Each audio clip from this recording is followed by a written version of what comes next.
Good morning and welcome to the National Newspaper Publishers Association's Let It Be Known. Nick Cannon has opened up about having 12 children and six different women. He says he shouldn't be the villain and that several of the pregnancies occurred during the pandemic when some of the women complained that their biological clock was ticking. So he sprung into action. Nick the superhero. We will discuss that. Also, an artificial intelligence generated track featuring the notorious B.I.G.'s voice rapping New York State of Mind by Nas landed on social media. Its quality is garnering rave reviews from fans, but it also sparked a debate. Did it represent a violation of the rapper's legacy? We'll discuss that as well. And multiple recent cultural moments have thrust Black fatherhood into the American consciousness, in the process defying popular stereotypes of Black fathers.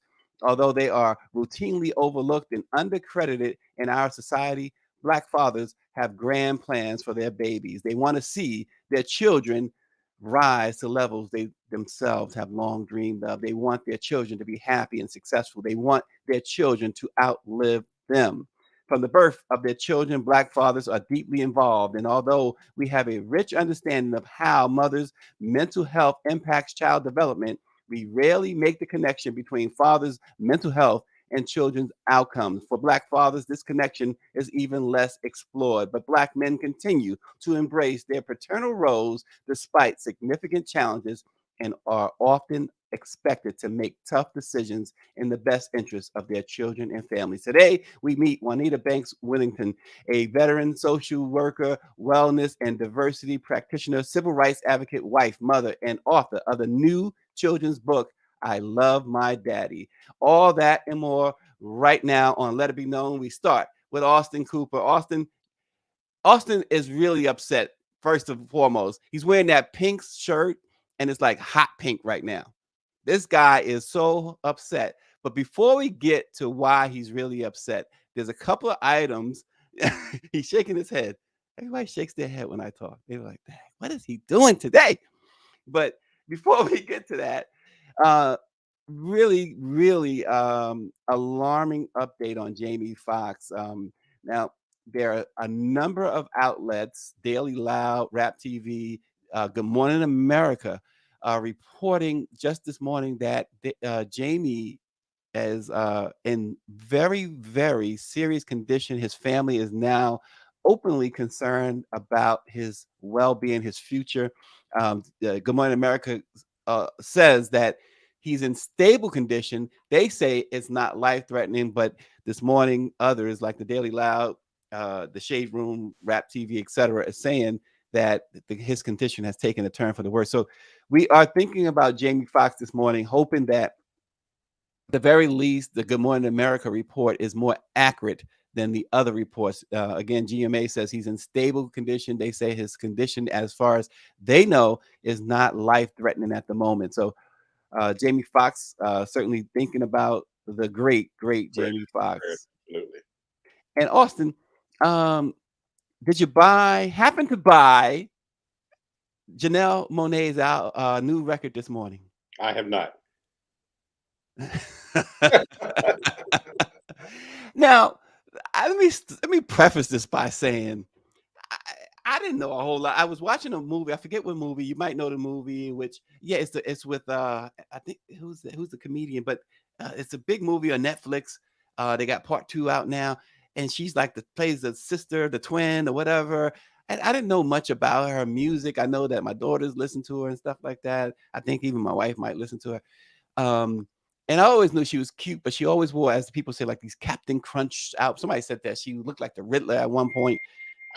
But, however, as Stephen A would say, however, yesterday she did the greatest promotion of a record in the history of music.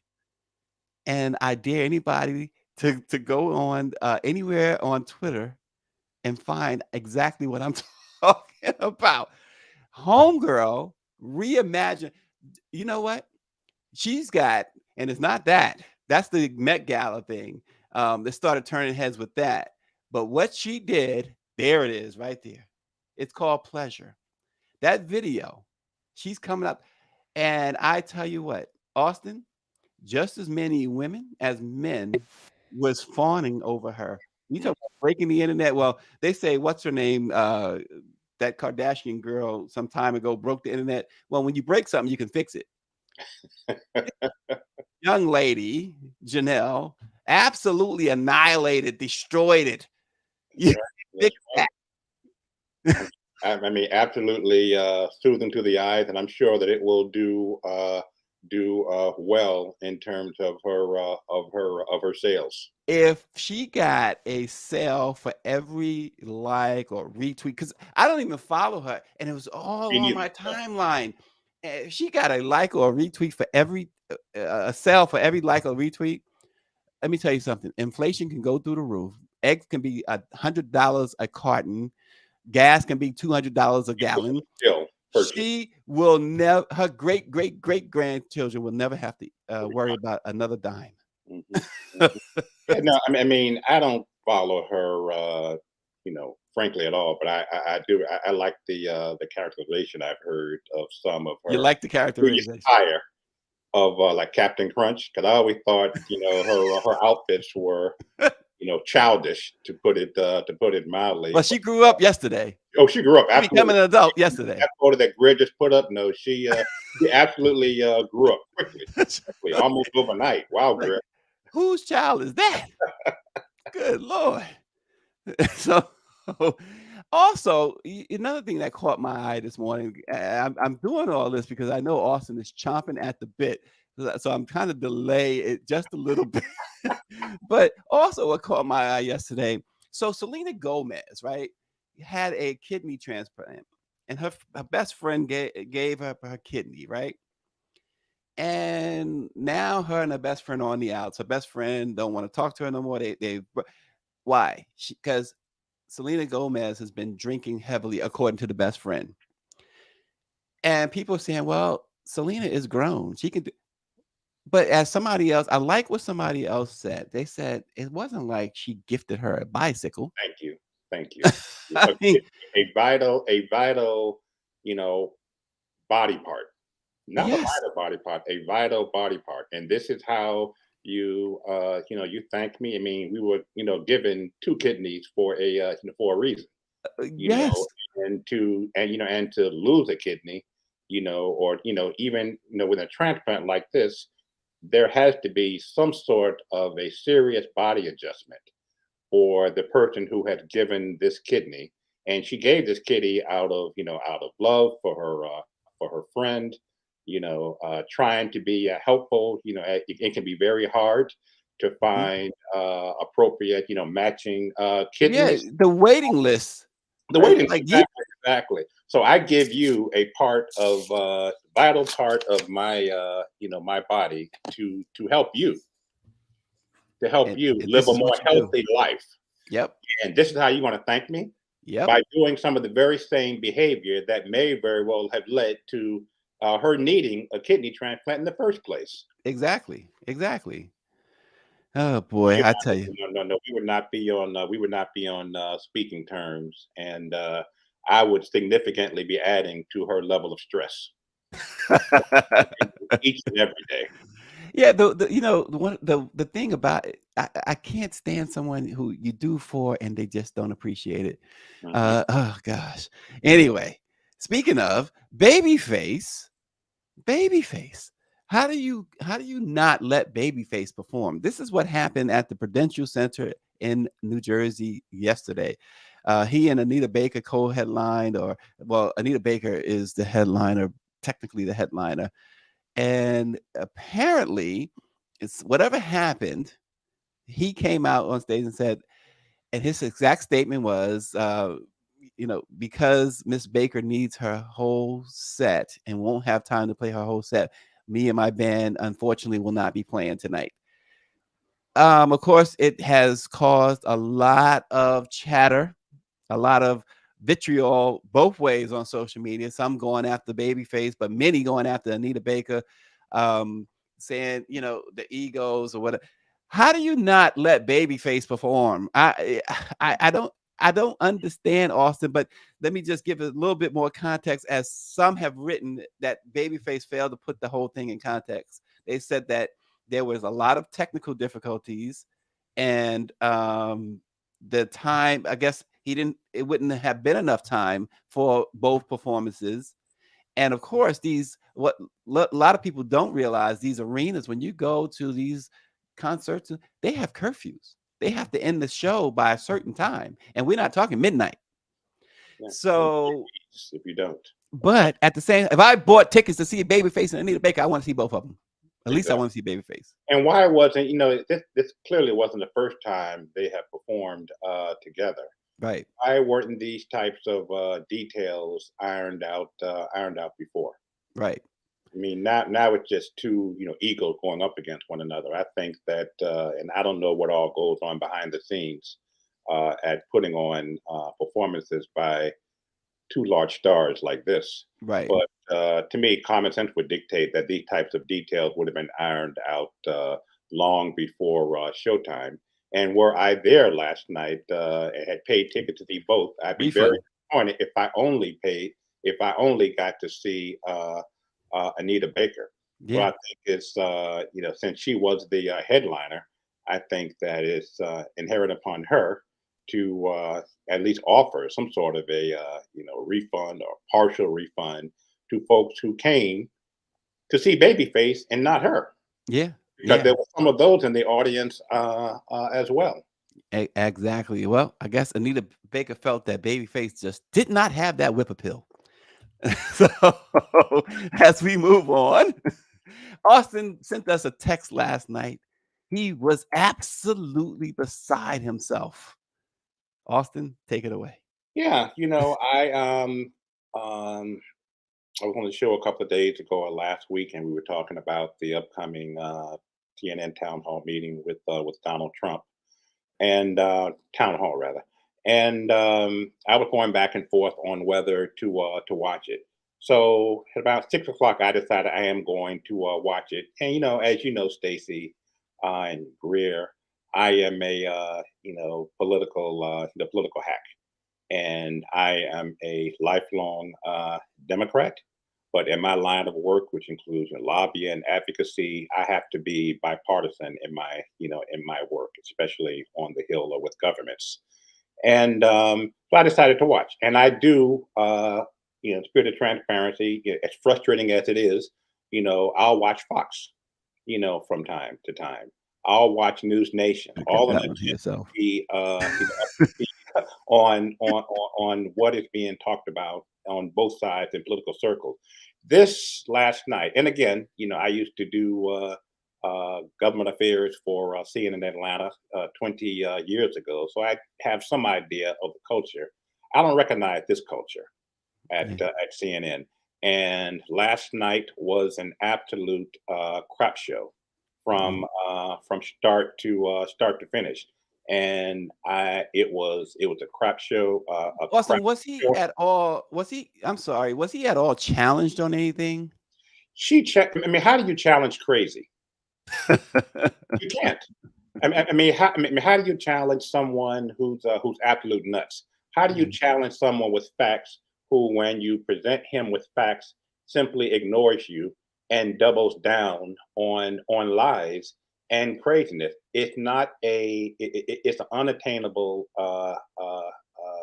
effort on your part.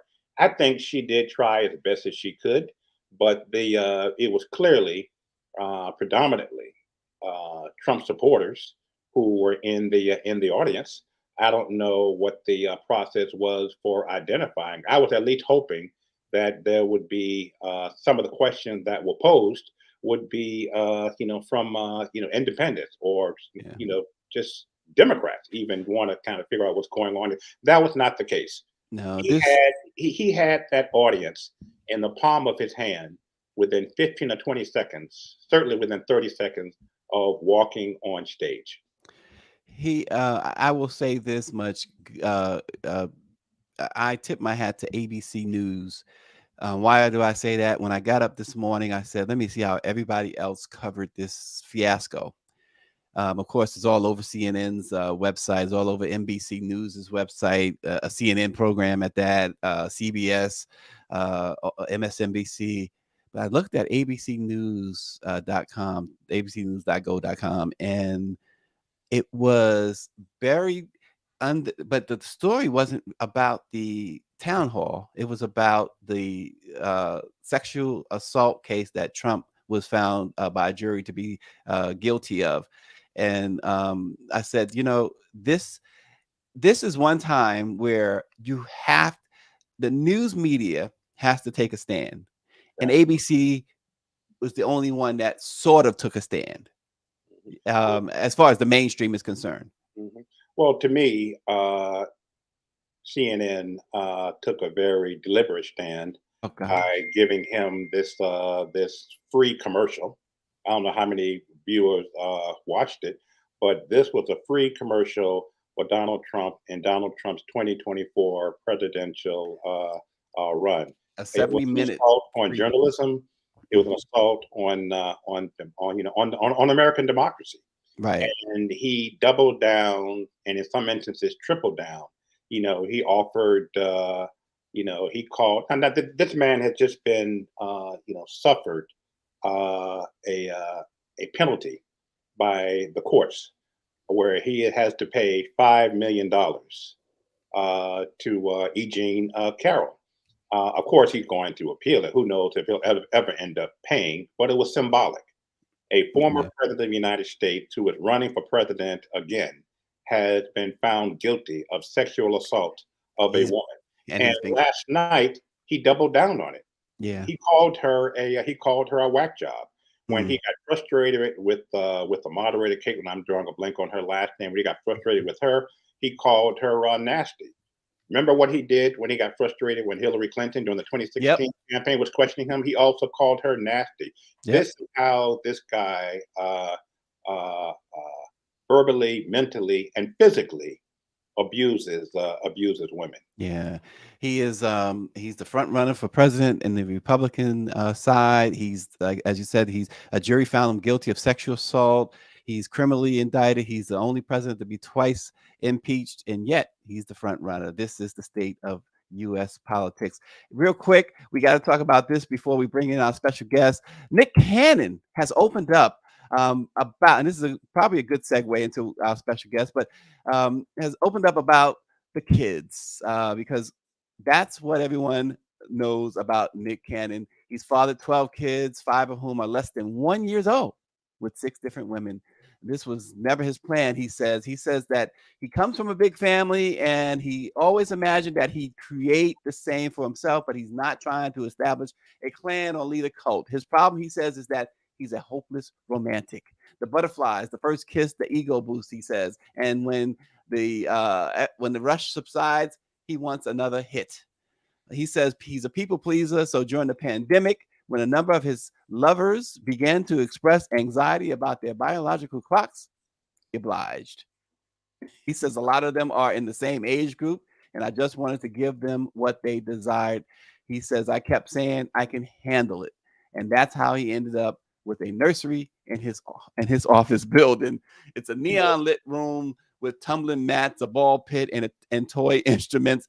He says, I make $100 million a year.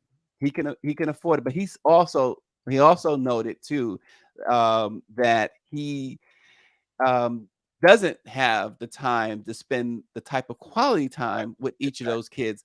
And that is one thing he does lament. Um, Well, if you lament, stop getting women pregnant. right. It's really simple. So we've gone from one extreme of crazy Donald Trump to, on the East Coast, to the West Coast, and another level of craziness by Nick Cannon. Yeah, yeah, as he said, yeah, I make $100 million a year, but we know as parents that I have one child, and that was challenging, giving her the attention that she needed growing up. Even with your And hundred to million have dollars, 11, I mean, how are you there emotionally, psychologically? Yeah, you're there financially, right? but that's not all it takes in raising a well-rounded child to become a good person in society. Well, yeah, you can read more about Nick Cannon's, I guess, his ode to Nick Cannon and ode to the children. He gave an exclusive interview to the magazine of the LA Times. You can check that out. I just found it to be very interesting. Um, and it segues because, they talk about black fathers. And one of the things Nick Cannon did talk about was he didn't want to be the stereotypical black father. Well, Nick,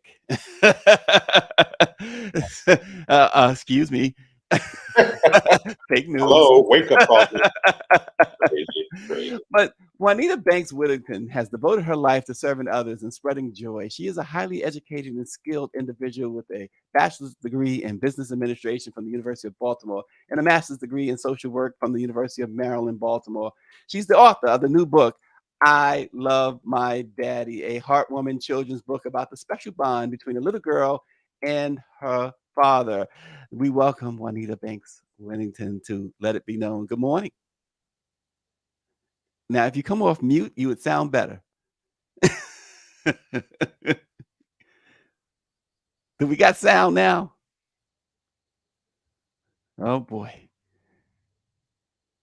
Testing, testing. Can you hear me There we now? go. There All we right. go. Good I love that morning. Good line. Can you hear morning. me Thank now? you. Hey, Juanita, how are you? Hey, I'm doing well. So we talk about black fathers, and bam, you hit us with I Love My Daddy. And the illustration on the book cover is this proud dad with this beautiful little daughter. What was the inspiration behind it? My husband reads to my daughter every night, and he kept telling me how he was not seeing black fathers in these children's books. So when he kept telling me that, I said, you know what? I got an idea. I said, I'm going to write a book about a little girl and her daddy. And I just took off with it. I went to friends and family. I said, hey, what you think about this? And they said, you know what? I really like it. And I just went forward, found the illustrator that I liked. I went through a few before that weren't a good fit. But when I found this illustrator, it was just like, oh my gosh. And he gave me everything that I was looking for, especially in the illustrations, to portray everything that goes on in my household. Well, it's from what I have gathered from the book, I Love My Daddy follows a day in the life of this little girl and her daddy, from playing in the park to reading bedtime stories. The book captures all these special moments between father and daughter. And I have four girls, so I know I know that feeling and that illustration there. It's when you talk us about the emotion that goes behind this, because I mean, you're a black woman, you know the stereotypes. You seem like you're in a very happy and healthy marriage. um you know the stereotypes. So what was the emotions like doing this book?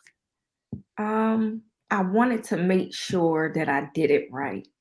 I wanted to make sure that it was something that other families can relate to. I've been having so many people say, oh my gosh, I want to write a children's book after seeing and talking to you. So I just wanted to make sure that it portrayed something positive. A lot of times when you think about fathers and you hear different stories, especially in our community, it's always something negative. So I just wanted to make sure that anyone that picked this book up, regardless of race, they were going to say, oh my gosh, this is awesome. I can relate to it because this may be something I want to have for my child or something that already happens in my life. So that's where I was going. And I don't know if Austin wants to jump in. Austin. Yeah, a pleasure to meet you, Juanita, again, and thank you so much for this book. I You're am the welcome. father of a 35, 60, I'm 35-year-old little girl. She'll always be my little girl. She teaches English in Seoul, South Korea. But I have to tell you, Juanita, I want to buy two copies of your book, one for me Thank to you. read and one to send to my daughter Ashley over in Seoul. And just wanted to add, you mentioned, I heard you back show before the show began, mentioning that your dear husband is a member of a fraternity, and I just want to let you know that I hope he's in the right fraternity. But No, no, no. One of his friends was a member of okay, fraternity. okay. So, but thank you for this book, and thank you for what you're doing. This is a great effort and labor of love, clearly. and Thank you so much. It means a lot. and you mentioned too, and before I ask that, Austin talking about buying the book. Tell everybody right now how they can buy the book. You can purchase the book on Amazon. It's called I Love My Daddy. It's under Juanita Banks-Whittington. Excellent. And so it's mentioned too that it's a great tool. You talked about for all races, and so it mentions that as a teaching, a great teaching tool for teaching children about diversity and how families can come in all shapes and sizes. And talk about that a little bit. And with your background as a social worker too, how much did that play into the book as well? I don't think that it played a lot in it, but I just feel like for me, it was more so what I saw around me. That's where I was going for that lens. I kept seeing um, and hearing from my husband, I'm not seeing black fathers. It's the grandmother, it's the mom in all of these books. But where is the dad? The dad wasn't there. So I wanted something that was just focused on that dad and his child. So I'm not going to say my social work played a big part. Right now, I am focused more on diversity and inclusion. So when I did this book, I wanted to make sure that it portrayed that because that's the big buzzword now, diversity and being able to show that in, everyday life. And you mentioned something. You and I had a conversation pre-show about meeting your dad for the first time. Talk about that. I'm 37. I met my father when I was 19 years old. I remember growing up, I would receive letters from him because he was always in prison. And I was 19. I met him and I didn't like who he really was. And, I tried to get a relationship, but right now I don't have a relationship with him and I'm okay with that. But I knew growing up that I wanted to make sure that when I had my own children, that they had their father, even if they may not be, if we're not together, but I wanted to make sure I picked someone who was going to be a great father, a great role model for my children. And right now, I'm married. I love my husband. I love my family. I appreciate all of the support that I receive from everyone. Like right now, he's getting my daughter ready for daycare, right? And he's listening in. So just being that help, I hear so many people say, man, your husband helped you get her together for, in the mornings. He reads to her at night. You're not the one doing all of that. No, Yeah. we're more like a team.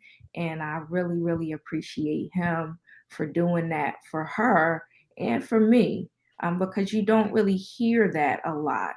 And those were just the different things that I wanted to make sure when I had my own family, I was able to instill. Because just because I didn't receive it growing up, I knew what I wanted. So I know that I want her to have certain things. Right. And you mentioned too, again, your meeting your father at 19 and not liking who he was. There's a couple of things you mentioned there I want to ask you about right quick. One is um, when you say you didn't like who he was and or is, um, what was it about him as a 19-year-old that you just could not accept? It was just so my Or is that too father. personal? No, no, no, you're fine. So my father growing up for me, he was, in that generation, between drugs and selling drugs and being a criminal in general, just stealing and being a user of people, I felt like I saw that. Hmm. I'm growing up, I'm getting letters, and I'm intrigued of who he is. But then when I saw him in person, I was like, this person is not this fatherly individual that I would even like, even Yeah. though I tried over years, from 19 to up until probably a year or two ago, I tried to have a relationship with him, but he just always showed this user personality of, hey, how you doing? Oh, can I get some money? Or hey, what's going on with you?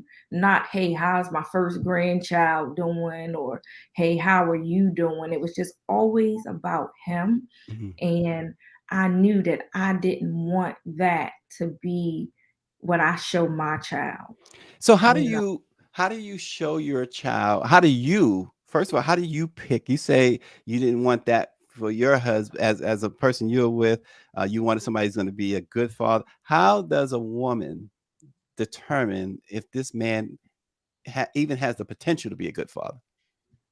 Listen to what when you meet people, you have to listen to what they say. If they tell you from the beginning, I do this or I'm into these things, you cannot change who someone is. And I believe us as women, we try to mold and change a person. Now they will change in certain ways, but they're not going to change because that's who they are. So I just feel like you have to really, really listen to what people are saying because they are bringing their authentic self to you, but you're not listening because you may have an agenda of, well, I'm going to make him do this and I'm going to mold him and I'm going to do all of these things when you really can't. So Yeah. for women, just listen to what these men are telling you. They may say, oh, I like to be out in the streets and oh, I like these things. They're telling telling you. telling If signs. they tell you, I don't want kids, they're being honest with you. That may not change. Yeah. So I just feel like we as women have to listen and we need to be more in tune with ourselves and okay with, you know what? Yes, he looks good and on paper, but that's not who is for me. And Yeah. they just have to get to know people. So when they tell you who they are, believe them the first time, right? First time. Yes, Exactly. yes, Wow. yes. So, finally, before we let you go, so I love my daddy is the name of the book. There's a lot of talk about an action on so-called critical race theory. They're not letting black Mhm. authors in certain places, and um, this book, as you mentioned, it does teach diversity lessons. How is there a strategy to overcome that? It's a children's book, for God's sake, right? But you Mhm. still have that obstacle. What do you see? How might you be able to overcome that? Um, Honestly, I've been trying to network with other Black authors and I'm in other author groups and just networking and seeing what your niche is. So if you're trying to promote something different within your books or whatever you're trying to do, you just have to do the research. Network with people, even though they may say no or may not seem interested, there's someone else out there that is. I've been having so many people that I don't even know, like, oh my gosh, this book will be great for my program at my school, or hey, this book will be awesome for my nieces and nephews. So you never know. People are always looking for something that looks like them. Yeah. Just because when you think of the standard books, it's about animals and Caucasian characters. So even just having one book that shows an African American, a Indian, a Spanish little girl, boy, right there, that's just stepping it up for others to say, you know what, I always wanted that. So now I'm going to push forward to look for more books that look like me. Wow. Well, there you have it. Juanita That's beautiful. Banks-Whittington. I love my daddy is the name of the book. Is on Amazon. Um, get it today. Don't wait. Don't wait. Get it today. Share Yes, it with. mine. Austin said he's going to share it with his baby girl in South Korea. Correct. So there you Yes, have it. thank you, thank you. Please leave reviews on my Amazon. I am on social media as well. It is Neha Cares LLC, Nehi Cares, Cares. LLC. I'm on Facebook, LinkedIn, and Instagram. And Greer says, thank you for speaking power into Black fathers. Thank you for having me today. And I would love for any Black fathers that have any little girls to reach out to me. I would love to sign your book if that's something that you would love. I'm in the Maryland area. If anyone is here, I can meet up with you. Just let me know. Reach out to me on social media. Like I said, Neha Cares LLC, and my email is nehacares@gmail.com. Dr. Nicole says she has hers already, and she says it's great for dads and daughters of all ages. And Power 96 says he doesn't have an Amazon account. Where else can he buy the book? Don't have a book. You know what? Reach out to me, nehacares@gmail.com, and I'll send you a copy. Power 96 and Power 96, send her a check back, okay? No freebies. And Stacey, if I may, Juanita, have you decided yet on what the title of your next book will be? She has. You know what? I'm not sure what the title is going to be, but I have two books in mind that I'm going to have. So everyone who are fathers with little boys, they keep asking me for a book with a little boy and a father. So that's probably going to be the next one. Look at that. And then my daughter Ziri, that's her name, by the way. And you will see a picture of her in my book. But she loves to play instruments. So I'm thinking about writing a book about her playing instruments. So that's my other book. Very nice. So that's an exclusive because nobody knows all of that. Well, Power 96 says he's not going to send you a check. He sends cash only. He keeps his money under the mattress. He doesn't deal with banks. He did tell us that. Listen, that's fine. Just reach out to me and we can work something out so that you can get a copy. I also can email you a digital copy. There we go. She's ready. So thank you so much. This book, everybody buy the book. I Love My Daddy. Check it out on Amazon and check it out on her website as well. Thank you so much for joining us this morning. Thank We you. appreciate it. Bye-bye. Austin. Man, that was such a cool interview. Yeah, it was extremely cool. When you look at the book cover and some of the contents in the book, it's something that, and I've seen news articles, recently about Black fathers and the myths and things of that nature that people perpetuate. It's refreshing to see a book like that, right? Absolutely. No, absolutely. And, my Ashley's mom and I split when she was 3. We were living in New York. So we had, we shared custody of Ashley for the next few years. And it was just important. My dad was in my life. It was important for me to be in Ashley's life, as Juanita referenced, whether the marriage worked or not. And I have just such fond memories of that father daughter time. When she was with me, some day during the week, I would always pray that my ex had cornrowed her hair. That was one less headache I had to worry about. I just like work on and keep it real tight and kind of check, feel her head in the middle of the night, make sure the scarf had not come off. But there were times when she didn't. So my ex taught me how to braid hair. So there were mornings when Ashley would be sitting between my legs looking at TV and eating cereal. I'm trying to braid her hair, 2 braids on the right and one in the back. And I remember one morning, she just looked in the mirror and started crying. I said, "What's the matter now?" And she said, "Daddy, my part is crooked. I can't go to school like this." I'm like, "Well, please sit still. You are going to school." And that's so interesting too. So a father and his daughter, and this is again her book, I Love My Daddy. That's really it highlights the relationship between father. Relationship between It's a very father it's just different, and it is so so special. Just like relationships between sons and their fathers. But two very different. Daughters have a relationship with their mom that is very special. That is very unique. But they also have a very special relationship, as Juanita points out in with this book, with their fathers. Yeah. And so a lot of people think about sons and mothers and daughters and fathers. Um, why is it that? I mean, I think I know the answer only because of my experience. Because Oh, you just as a father, you want to you really want to make sure that daughter, even more so than the son, because you want your son to be tough. That's just, historically. and you But hit it right on the head. Yeah, yeah, and the daughter you want protected.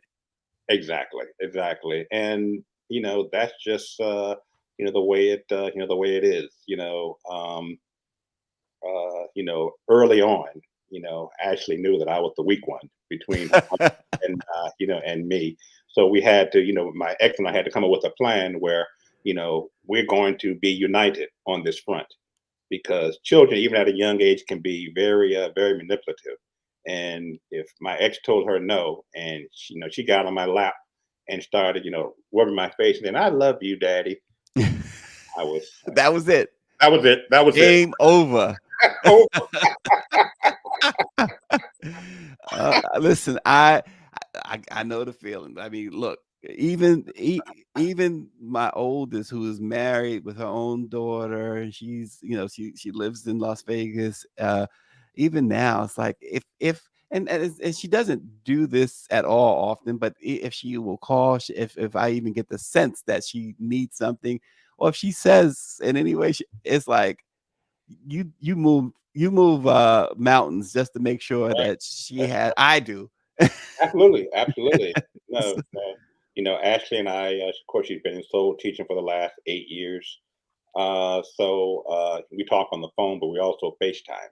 And I know my child, and I can look in her eyes and sense, even on FaceTime, when something is wrong. So we have some very deep conversations. so let me ask you a question. So earlier in the show, we were talking about Janelle Monae coming out of that water. Um, and so men, we salivate over women, right? But That's someone's daughter. yeah. That's someone's Th sister. and that's what so I don't when you really think about that, it gets, like, deep, right? Absolutely. No. And that is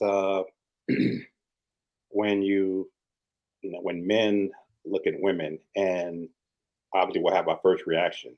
But then, when you think about it, for I would like to say most of us, we quickly come back to reality Mm, and being real men and not just looking at women as objects. right. And why is it that black men, black fathers have been portrayed so much in a negative light, by mainstream? Institutional see what Greer wrote. Institutional Sh She's being a menace. institutional no, institutional racism. And let's keep in mind that a lot of societal programs that are designed to help families. A mother with children can get more money if the father is not around. Yeah, yeah, Then remember that she movie gets more. Claudine? Exactly. So I think it's a large part of institutional racism. To say and it imply, which is not true. For example, listening to the media, you would think that most people on welfare are black. Not Right. true. Most people on Does welfare it bother are you white, that he keeps and you talking have about mi- 2020, and you not have many 2024? I'll ask you first. This is Jonathan Leslie. He's 40. many whites who are absent fathers. I'm sure at a greater rate, but you Yeah. don't hear about that. There's not that sort of mainstream media focus as there is with our families. Yeah, yeah, and I can't disagree with what Power 96 writes in that mainstream media hates a strong black man. We had a guest just now who loves a strong black man, Juanita Banks-Whittington. I Love My Daddy is the name of her book. But Austin, I want to And go. we also have to give kudos to her husband. I mean, Yes, what a great example. brother to to do what he is doing. Yeah, And reading to the child every night. She says that they're really partners. And that's something that you talk about mainstream media. You TV shows, they don't want you to see that. That was what was so great. Not that we're gonna go down this road, y'all, but that was what was so great about the Cosby Show. That Absolutely. we finally saw a capable husband, a capable wife, a capable father, capable mother, and capable children doing, you know, they were pretty upper middle class. They were striving and wanted the best for their kids. And they were, as they say today, when people are apart, which is crazy, they were truly co-parenting. Exactly. And keep in mind that Bill Cosby hired Dr. Alvin Toussaint Yep. to be a consultant. It's like a renowned psychologist, as I recall, to be a consultant on that show because he was so concerned, and thank God for Bill Cosby doing this the right way. Yeah. Portraying, but he wanted his show to portray Black families in a positive light, and Yeah. I think it was a great effort and much needed. And too bad we don't have a show like that now. We're gonna have to get Juanita and her husband to do a show. Absolutely, that'd be great. Absolutely. So Austin, before we leave today, again, you were an angry man last night. You were an angry man this morning. So I think we have some of the feedback. The voters from the town hall have weighed in on Trump's performance. I think we have that queued up. We gonna take a look.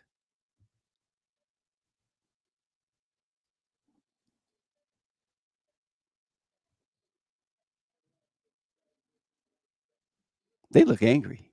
I know. I guess we don't have the audio. About 2020 and not 2024. I'll ask you first. This is Jonathan Leslie. He's 40, Republican, voted for Trump twice. How do you feel about those lies? So I feel like part of it's also the media narrative, as you guys asked him the first question at the town hall about the 2020 election, rather than current stuff. So don't you think he could say it's time for me to start talking about 2024, not lies that aren't true? Couldn't the media ask him a question about 2024? Well, there were questions, but you're right. That was the first thing, but that's something that was on our mind. Okay, he's That's why simple. I was asked first. Mike McLaughlin, he's 21. He is undeclared, which is what you do in New Hampshire if you want to be independent. But he voted for Trump in 2020. Mike, same thing to you. What do you feel about Trump continuing to talk about those mistruths from 2020? Personally, I'm getting tired of hearing about it. I'm very much more so interested in the problems that we face now, and I would prefer to hear him discuss the present issues more so than going to the past. 65-year-old Stephen Farnsworth, Republican, voted for Trump twice. Your opinion about that? Well, I think that he's committed to it.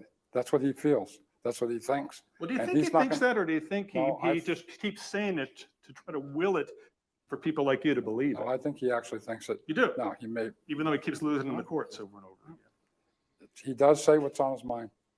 Okay. Do you think so? That it was I'll, a rigged election? I'll abstain. You'll abstain. Okay. All right. The next person on our list, 64-year-old, and you don't mind me saying your age, Cindy Oning, do you? Not at all. You said it. Joking about that. For at least before. one more month. Yeah, she's a Republican. She didn't vote in the past two presidential elections. How come you didn't vote? A, and B, what do you feel about the continuation of these lies about 2020? You know, I don't know what's a lie anymore, but I think there needs to be a new narrative. And what's the new narrative? Current situations that are, involving all of us. Current situations. But when you say you don't know what's a lie is a lie. I mean, all these courts have said that one of the stuffed ballot things he's talking about was in Fulton County, Georgia. No stuffed ballots. I was there. I was watching with my own eyes. I mean, none of it's true. And I think a lot of people think he tries to will it to be true. Would you agree with that? Yes. Okay. In that corner right there, that's Noel Licata. He's 18. First election coming up. He's currently undeclared, but leaning Republican. What do you feel about him still talking about 2020 and these things? I don't think anybody wants to hear about 2020 at this point. Everybody wants to hear about 2024, the future, and what comes after that. And he did not talk enough about that tonight. Alyssa Malloy. Alyssa's 37. She's a registered Republican, voted for Trump twice. Your feeling about this? I think it's time to move on from the election, the 2020 election. Do his fibs offend you? I think he truly believes it. You do too.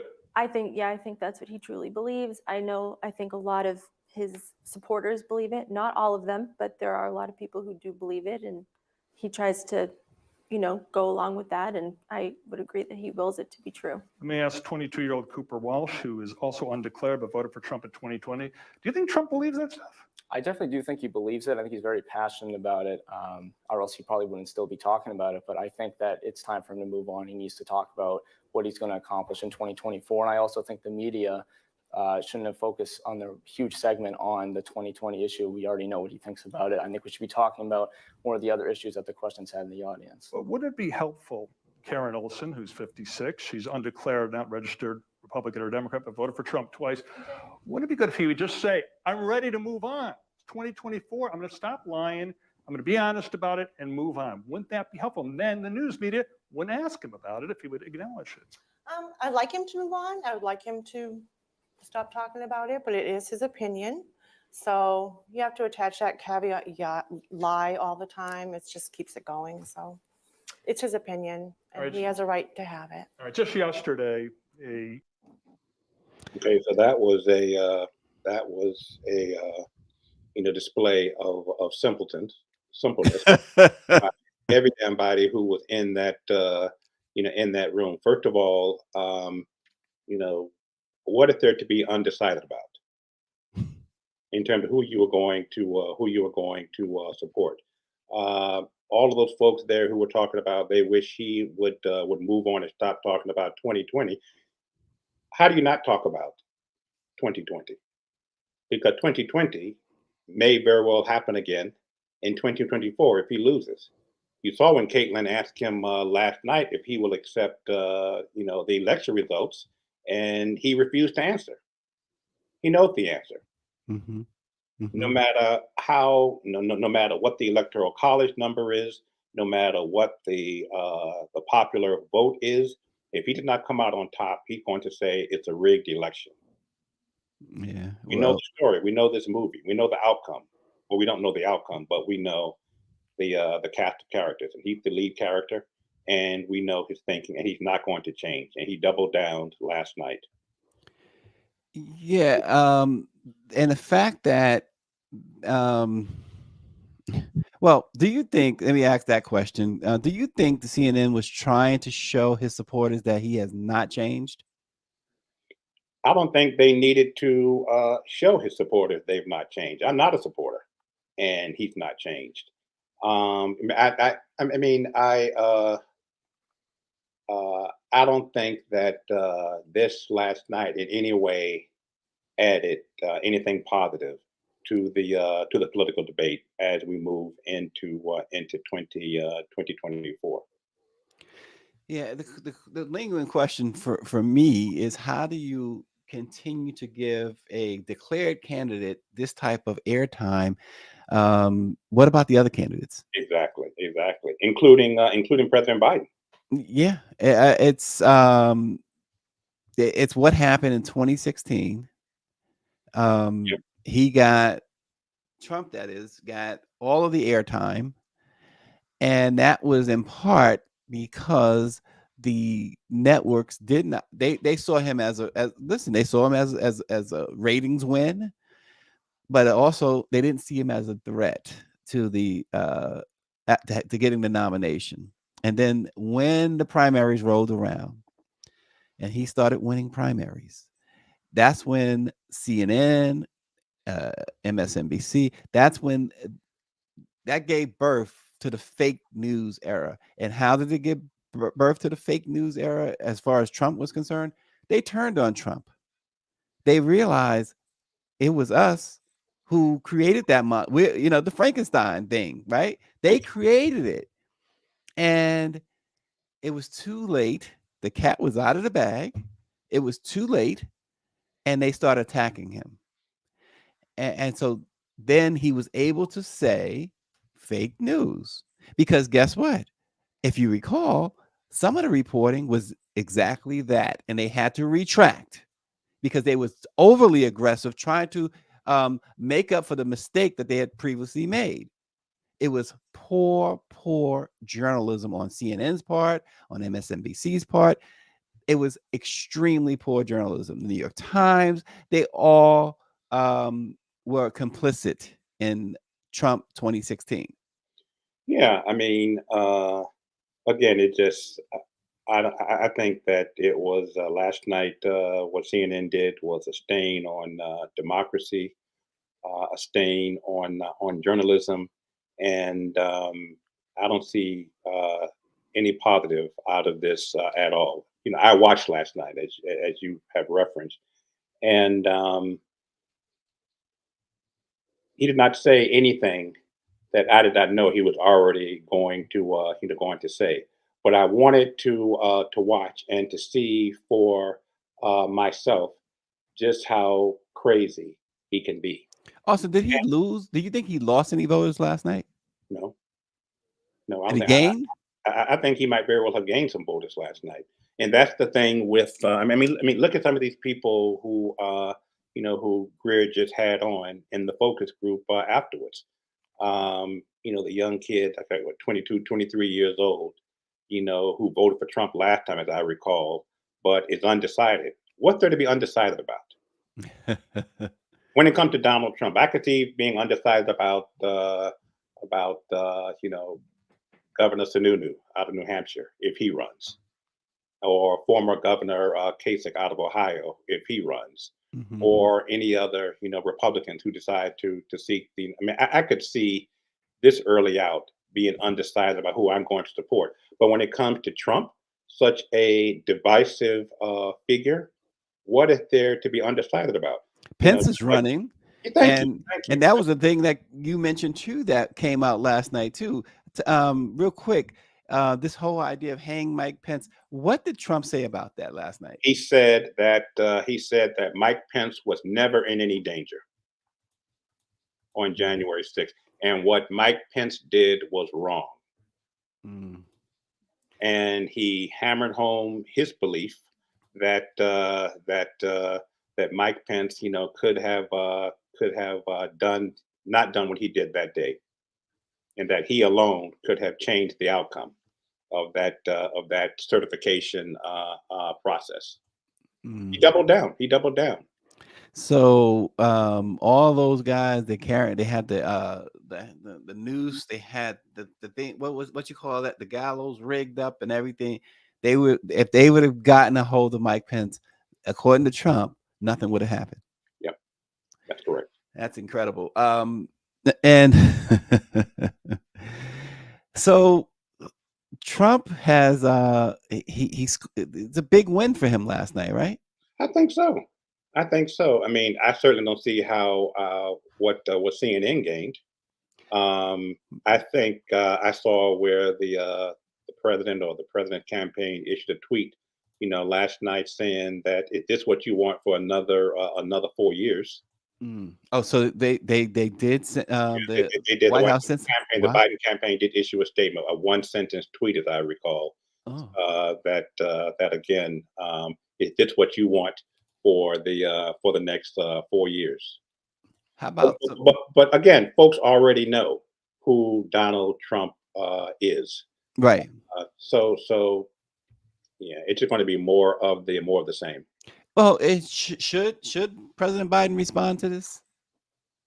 Should any of the candidates respond to this? I think it's incumbent upon the Republican leadership and other announced candidates to respond.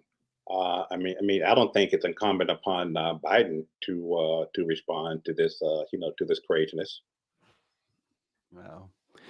Well, there you have it. I mean, keep in mind during that first presidential debate, you remember how Biden got so frustrated with I think was it a town hall that he basically said, not basically, he did say to Trump, "Man, shut up, Yeah, he did. man, That was one of the highlights. man, will you shut up?" And Yeah, guess what happened? Trump shut up. yeah, yeah. Because nobody ever Ever, confronts him ever. or stands up to him. No, no, no. Particularly no one in public that I'm aware of has ever Right. spoken on live television, spoken to a sitting, not former, sitting president of the United States. Yeah.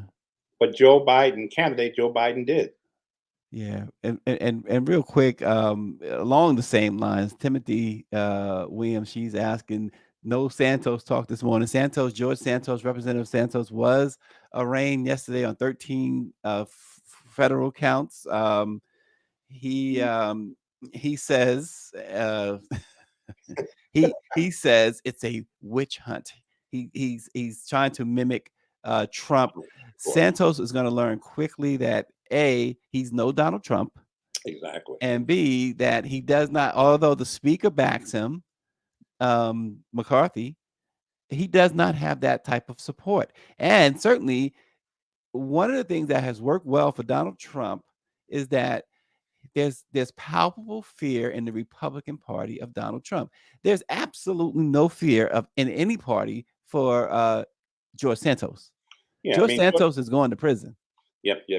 And if he doesn't go to prison before November of 2024, he's already announced his intent to run for re-election. He's Yeah. definitely going to lose. I mean, Well, the yeah, whole Republican Party has turned on him. You know, fellow Yeah. members of the New York, New York congressional delegation Yep. have turned on him. He would not be in Congress. He would not be sworn in either Mm. because he's in jail or because he lost. It's one of two things for him: a plea bargain that lands him in some sort of mental institution or prison. It's one or the other. The guy needs help. He is really off his rocker. Mhm. He But we No, got to go. McCarthy actually said that he does support his reelection. But you know what? I guess we got enough material to talk about Santos at another day. I Exactly. know Austin's got to run. We got to run. We are overtime. But again, thank you all for watching. Again, the book is "I Love My Daddy" by Juanita Banks-Whittington. Check it out, Amazon.com, and check us out tomorrow. And not just like the show, please share it on your platform, and also subscribe to our YouTube page. We'll see you tomorrow.